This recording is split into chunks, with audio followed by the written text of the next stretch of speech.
The mist clung to the limestone casts like ancient spirits as Dr. Sarah Chen's expedition team descended into the depths of Hanging Cave.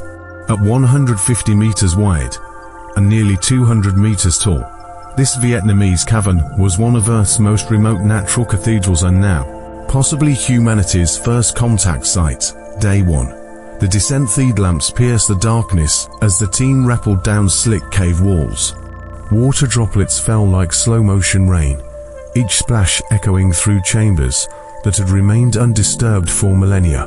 Sarah's biometric scanner flickered erratically readings that made no sense this deep underground.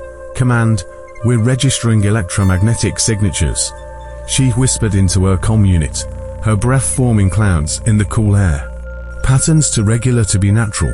Behind her, geologist Marcus Webb examined the cave formations with growing unease. The stalactites here didn't follow normal calcite deposition patterns. They curved at impossible angles, as if grown rather than formed. The camp team established base camp on a massive boulder beach inside the cave's cathedral chamber. Solar panels converted the dim bioluminescent fungi into power, the same fungi that shouldn't exist this deep without sunlight. Their tents glowed like lanterns against the obsidian darkness. Each evening, the explorers gathered around portable heaters, reviewing footage and data. Dr. Yuki Tanaka, the expedition's xenobiologist, couldn't hide her excitement. "These microorganisms," she said, holding up a sample vial that pulsed with faint blue light, "their DNA structure has 7 base pairs. Earth life has 4. The Discovery and Day 4, they found it. Beyond an underwater passage, in a chamber no human had ever reached.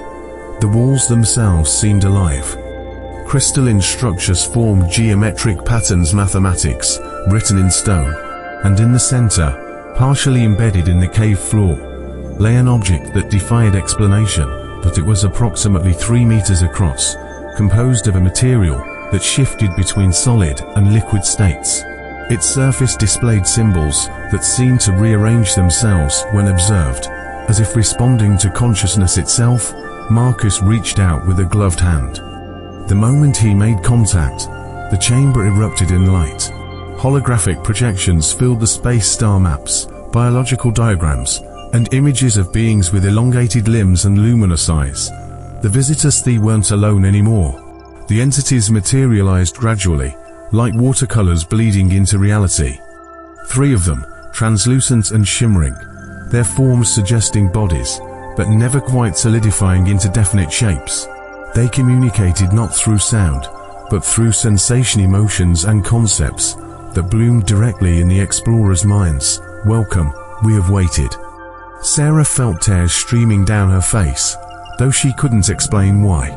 The beings conveyed their story through shared experience, a civilization that seeded life across galaxies, leaving artifacts in the deepest places of promising worlds.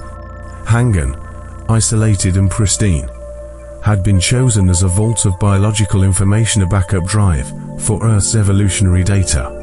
The evidence. The team worked frantically to document everything. Cameras captured the impossible, the beings moving through solid rock, the artifact projecting entire ecosystems in miniature, genetic sequences that predated Earth's oldest fossils. Dr. Tanaka's hands shook as she collected samples of what the beings called life essence, programmable organic matter that could adapt to any environment. "This isn't just proof of extraterrestrial life," she breathed. "This is proof we were never alone. We were cultivated." The message, as dawn approached in the world above, though no light reached this depth, the beings began to fade. Their final transmission carried urgency. Earth was entering a critical phase. Humanity's choices in the coming decades would determine whether it joined the galactic community or destroyed itself in isolation. The artifact would remain, they explained, accessible only to those wise enough to seek answers in Earth's hidden places, rather than in conquest of the heavens.